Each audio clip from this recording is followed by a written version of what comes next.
बिल्कुल पंकज जो इस वक्त विजय चौक में मौजूद है, बहुत महत्वपूर्ण आज का दिन जो है वो रहने वाला है, क्योंकि देखिए लोकसभा और राज्यसभा में चर्चा के लिए वक्त सरकार ने पहले ही दे दिया था।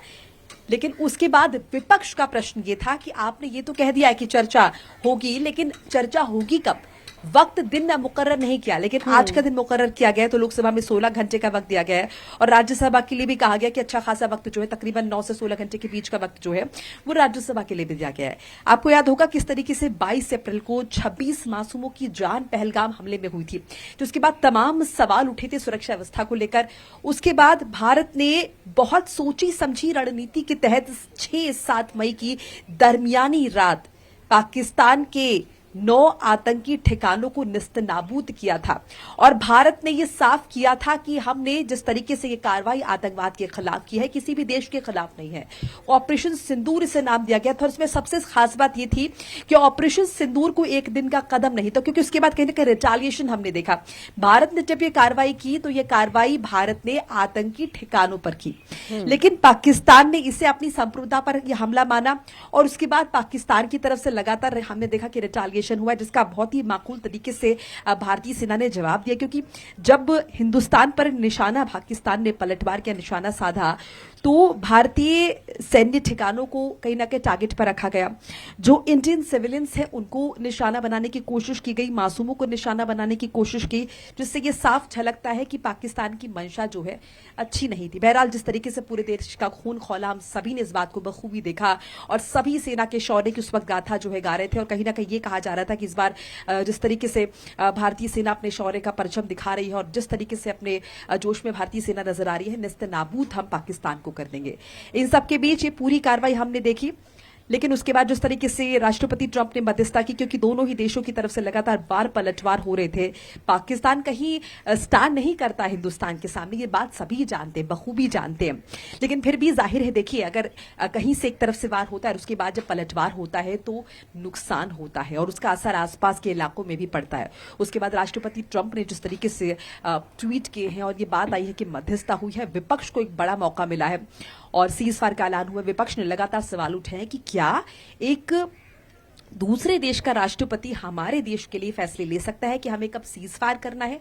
और जिस तरीके से राष्ट्रपति ट्रंप ने भारत और पाकिस्तान का नाम एक साथ लिया, यानी कि एक ही तराजू में दोनों को तोला, ये बात जाहिर है किसी के भी गले नहीं उतरी है और तभी से विपक्ष लगातार ऑपरेशन सिंदूर को लेकर सवाल उठाता रहा और सवाल इस बात को लेकर भी कि आखिर सीज फायर क्यों किया गया, किसके कहने पर किया गया। तो आज वो मौका है, आज विपक्ष में पूरे तरीके से आप देखिएगा, माफ कीजिएगा, संसद में विपक्ष किस तरीके से सरकार को घेरेगा, रणनीति तैयार कर ली गई है।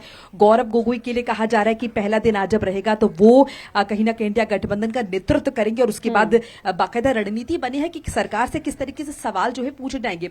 इस बीच ये भी बताती चलू कि देखिए एनडीए की तरफ से गृह मंत्री अमित शाह का नाम सामने आ रहा है, रक्षा मंत्री राजनाथ सिंह का नाम सामने आ रहा है, अनुराग ठाकुर का नाम सामने आ रहा है। तो ये तमाम जो बड़ी चेहरी हैं, सांसद हैं, ये संसद में पक्ष सरकार का रखे हैं। उसके साथ साथ जो 7 प्रतिनिधि मंडल, आपको याद होगा, जो निकले थे भारत के बाहर, तमाम देशों की यात्रा इन्होंने की थी और पूरे विश्व को यह बताने की कोशिश की थी कि भारत ने किसी भी सिविलियन को निशाना नहीं बनाया, वो किसी देश के खिलाफ नहीं है, भारत की रणनीति साफ है, वो सिर्फ आतंकवाद के खिलाफ है। तो वो जो 7 प्रतिनिधि मंडल निकले थे, मुमकिन है कि वो डेलीगेशंस भी इंक्लूड किए जाएंगे, वो बड़ी चेहरे इंक्लूड किए जाएंगे संसद में और सरकार का पक्ष रखेंगे। इन सबके बीच दिलचस्प ये रहेगा कि शशि थरूर, जो कि जाहिर है एनडीए के नेता नहीं है, क्या वो भी सरकार का पक्ष रखेंगे या फिर वो कांग्रेस की तरफ से, यानी कि इंडिया गठबंधन की तरफ से सामने आएगी। बहुत दिलचस्प रहने वाला है। लेकिन देखिए पूरी तैयारी हो चुकी है, जाहिर है सरकार भी डिफेंडिंग मोड में है। सरकार ये बताएगी कि ऑपरेशन सिंदूर से क्या क्या नुकसान हुआ है। इससे पहले आपको याद होगा किस तरीके से बार बार प्रेस कॉन्फ्रेंसेस की गई थी सेना के अधिकारियों की तरफ से और वक्त वक्त पर लोगों को बताया गया था, देश को बताया गया था, जिसके बाद यह भी कहा गया था कि आखिर जब सवाल राजनीतिक तरीके से पूछे जा रहे हैं, जब राजनीतिक सवाल दाग रहे हैं, तो सेना के अधिकारी इस तरीके से फ्रंट में आके जवाब क्यों दे रहे हैं। तो तमाम आरोप विपक्ष ने लगाया। विपक्ष ने यह भी कहा कि देखिए किस तरीके से सेना के अधिकारियों को अपने वक्ताओं के तौर पर सरकार जो है सामने पेश कर रही है और वो जो जवाब हम चाह रहे हैं कि सरकार सामने आके रखे, वो जवाब कहीं और से आ रहे हैं। तो लगातार ये मांग की जा रही थी कि एक स्पेशल सेशन बुलाया जाए जिसमें सरकार, जिसमें जिस तरीके से सामने जो है ये बात सरकार को रखनी चाहिए, लेकिन ऐसा हो नहीं पाया था। तो इन सब के बीच तमाम तरह के सवाल उठ रहे थे। बहरहाल अब जो है अब जो है कहीं ना कहीं सरकार की तरफ से ये साफ कर दिया गया है कि संसद में इस चीज को जो है रखा जाएगा और सरकार की तरफ से तमाम जो है बातें जो है वो रखी जाएंगी। सबके बीच देखिए और अपडेट मैं आपके दर्शकों को बताती चलूं कि बीएसपी सुप्रीमो मायावती ने एक्स पर पोस्ट किया है, सदन में ऑपरेशन सिंदूर पर चर्चा को लेकर ये पोस्ट है। ऑपरेशन सिंदूर पर संसद में चर्चा होगी, मायावती ने भी इस बात का जिक्र किया है। और आगे महिलाओं का सिंदूर ना उजड़े, मां को भी अपने बेटे गंवाने ना पड़े, इस पर सरकार को विपक्ष को ठोस रणनीति बनानी चाहिए मिलकर।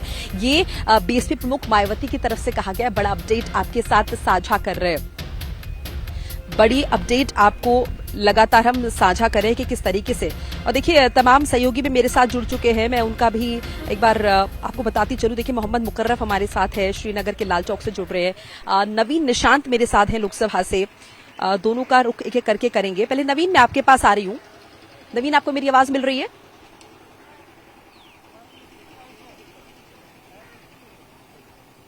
नवीन निशांत, चलिए मुकर्रम के पास एक बार चलते हैं। मुकर्रम, आप बहुत महत्वपूर्ण दिन आज है संसद के लिए, क्योंकि कहीं ना कहीं आज जो तमाम सवाल जो विपक्ष लगातार दाग रहा था, आज उन सवालों के जवाब जो है वो देश की संसद में, जिसको सबसे बड़ी पंचायत हम के तौर पर हम जानते हैं, वहां पर तमाम सवालों के जवाब मिलेंगे। जी मोनिका, जाहिर सी बात है, जब 22 अप्रैल का जो एक्सीडेंट हुआ, एक मैसेकर जैसा हुआ जिसमें 26 टूरिस्टों को चुन चुन के मारा गया है, और उसके बाद कई सारे सवाल अभी भी लोगों के जहन में और देशवासी भी जानना चाहते हैं। और खासतौर पर इस पे विपक्ष ने भी बार बार इस स्पेशल सेशन की डिमांड की है कि क्या वो टेररिस्ट मारे गए हैं। सवाल बहुत सारे खड़े होते पैदा होते हैं कि जिन्होंने अटैक किया था टेररिस्टों ने, क्या वो मारे गए हैं, क्या उनका एनकाउंटर किया गया है, क्या वो एलिमिनेट किए गए हैं। उसके बाद 6 और 7 मई के दरमियान रात को जब भारत सरकार ने ऑपरेशन सिंदूर नाम रख के लॉन्च किया, जहां पे 9 जगहों पे पाकिस्तान ऑक्युपाइड कश्मीर में टेररिस्ट ऑर्गेनाइजेशन को खत्म किया है, और जिसमें कई सारे टेररिस्ट यानी कि लश्कर तैयबा, जैश मोहम्मद के टेररिस्ट हेडक्वार्टर्स को भी उड़ा दी गई है। और जिसमें पाकिस्तान ने भी ये दावा किया है कि हाँ, उन्होंने कबूल किया कि एक्सेप्ट किया कि किस तरीके से जो भारत सरकार ने खाली जो टेररिस्ट ऑर्गेनाइजेशन है वहाँ के हेडक्वार्टर्स को मारा। हालांकि वो कह रहे थे यहाँ पे बच्चे दरसगाह के लिए, मदरसा के लिए जा रहे थे, लेकिन जो भारत ने बार बार ये कहा कि हमने खाली टेररिस्ट ऑर्गेनाइजेशन कैंप्स पे हमला किया ऑपरेशन सिंदूर नाम के लॉन्च पे। और उसके बाद जंग छिड़ी दो मुल्कों के दरमियान, पाकिस्तान और भारत में, जिसमें कई सारे नुकसान भी हुए, चाहे एलओसी के इस पार उस पार। और खास तौर पर अगर हम बात करेंगे, उसके बाद ये सवाल हुआ जब सीज फायर का ऐलान हुआ, तो राहुल गांधी जो लीडर ऑफ अपोजिशन, उसने बार बार ये सवाल किया कि क्यों सीज फायर हुआ अगर भारत इस वक्त ऑपरेशन सिंदूर में कामयाबी की ओर जा रहा था।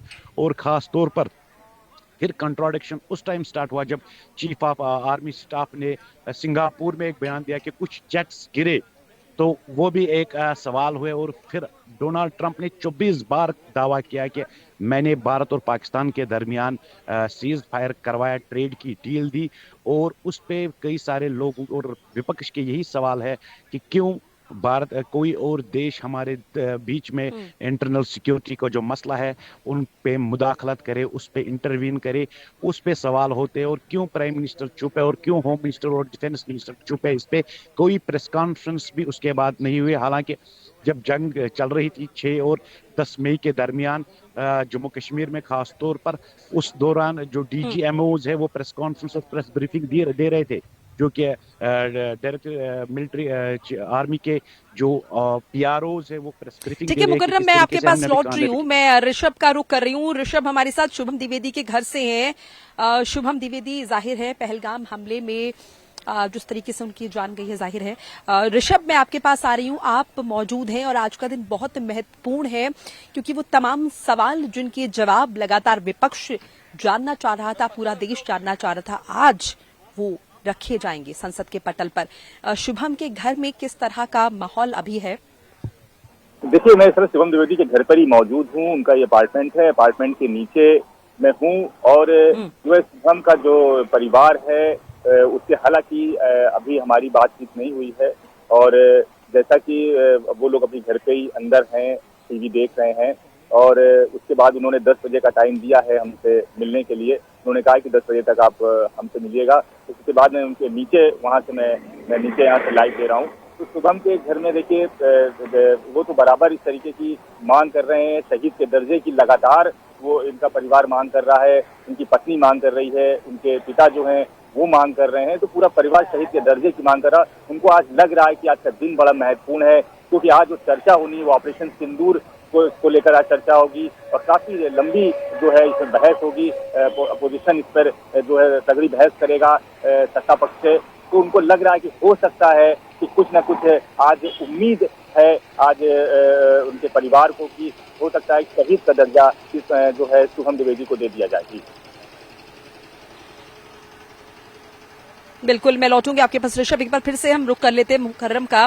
मुकर्रम, जाहिर है श्रीनगर की बात, कश्मीर की बात इसलिए ज्यादा महत्वपूर्ण हो जाती है क्योंकि शुरुआत यहीं से हुई थी। तो आज जब संसद में तमाम तरह के सवाल पूछे जाएंगे, ऐसी बहुत सारी बातें हैं, ऐसी बहुत सारी कहानियां हैं, शायद जो विपक्ष जानना चाह रहा था, देश जानना चाह रहा था, जिनके जवाब उस वक्त नहीं मिले, आज वो तमाम बातें निकलकर सामने आएंगी। ऐसे में यहाँ पर श्रीनगर में किस तरीके का माहौल है? श्रीनगर में माहौल, क्योंकि अमरनाथ यात्रा भी उसके बाद चली है और वो सख्त सिक्योरिटी और फोर्सेस के लिए एक चैलेंजिंग जॉब था, क्योंकि पहलगाम अटैक हुआ था, ऑपरेशन सिंदूर उसके बाद लॉन्च हुआ और दोनों मुल्कों में जंग भी छिड़ी, मिसाइल चले, बैलिस्टिक मिसाइल चले, एयर फाइट हुई और उसके बाद अमरनाथ यात्रा भी अभी तक सक्सेसफुल हुई। ये भी एक सिक्योरिटी फोर्सेस के लिए एक चुनौती वाली बात है और उन्होंने इस अमरनाथ यात्रा को कामयाब करवाया और कोई इंसिडेंट नहीं हुआ, कोई फ्री जो यात्रा है पूरी तरीके से उन्होंने इनको दर्शन करवाया। जितने भी यात्री अभी तक बाबा बर्फानी के दर्शन की। हालांकि लेकिन सवाल यही उठते हैं कि जो उस बार बार जो मुख्यमंत्री उमर अब्दुल्ला भी का कहना है, जो कि हालांकि वो उसके पास डिफेंस मुकर्रम, नहीं है, सूरत उसके पास कितनी बदली है? क्योंकि देखिए सुरक्षा चूक की बात तो खुद मनोज सिन्हा ने भी मानी है। मुकर्रम, सुरक्षा चूक की बात मनोज सिन्हा ने भी मानी है। तो पहलगाम हमले से अब तक कितनी सूरत बदली है? जी, सिक्योरिटी को बहुत टाइट कर दिया गया है कि अगर आप बता दें कि क्योंकि ये थोड़ा सेंसिटिव एरियाज हम यहाँ पे है, तो वहाँ पे कैमरा के बीच में हम सिक्योरिटी की प्रेजेंस नहीं दिखा रहे हैं, क्योंकि हाल ही में चीफ ऑफ डिफेंस ने भी कहा कि अभी ऑपरेशन सिंदूर जारी है, यानी कि ऑपरेशन सिंदूर को बंद नहीं किया गया है। और मैं आपको शिमला रोक रही हूँ यहाँ पर। हमारे साथ इस वक्त लक्ष्य वर्मा जुड़ चुके हैं, करनाल से लेफ्टिनेंट विनय नरवाल के घर से जुड़ चुके हैं। लक्ष्य, मैं आपके, माफ कीजिएगा विकास, मैं आपके पास आ रही हूँ। विकास, आप लेफ्टिनेंट विनय नरवाल के घर पर मौजूद है। विकास, आपको मेरी आवाज आ रही है? आ रही है मैडम। लेफ्टिनेंट विनय नरवाल के घर के सामने है बिल्कुल, मगर परिजनों ने जी विकास, मना कर दिया है।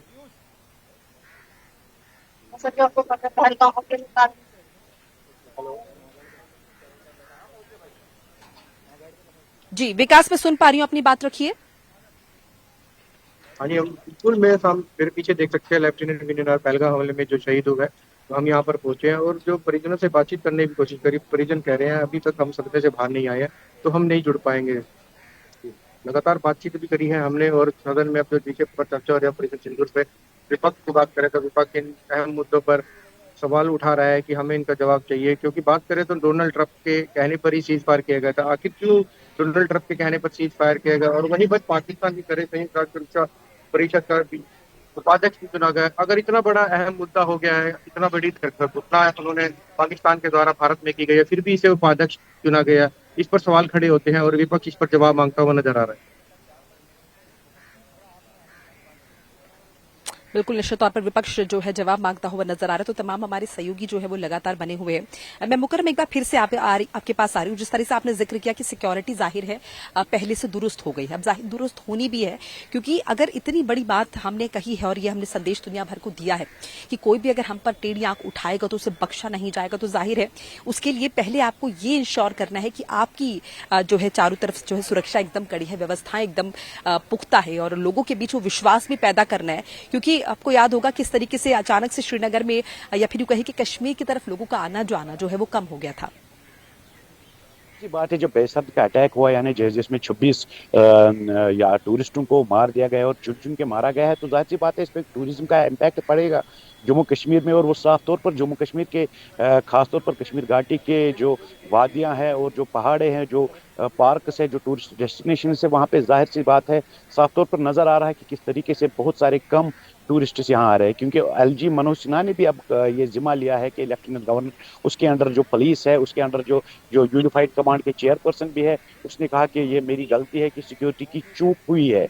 और कहीं ना कहीं भाई कई सारे सवाल इसमें खड़े होते हैं, क्योंकि उमर अब्दुल्ला और एलजी मनोज सिन्हा के दरमियान भी यहाँ पे कुछ बातें नोक चोक होती रहती है कभी कभी, क्योंकि उमर अब्दुल्ला का कहना है, जो कि मुख्यमंत्री है जम्मू कश्मीर का, उसका कहना है कि मेरे अंडर पुलिस, होम और सेना नहीं है, क्योंकि मैं यूटी का चीफ मिनिस्टर हूं। हालांकि ये सब कुछ लेफ्टिनेंट गवर्नर बिल्कुल मुकर्रम, और देखिए दिलचस्प ये रहेगा कि ये सिक्योरिटी में चूक की बात तो मानी गई है, लेकिन संसद में किस तरीके से सरकार अपना जवाब दाखिल करेगी। बहुत बहुत शुक्रिया मुकर्रम आपका, विकास आपका, लक्ष्य माफ कीजिएगा, और ऋषभ आपका भी तमाम बातचीत जानकारी के लिए।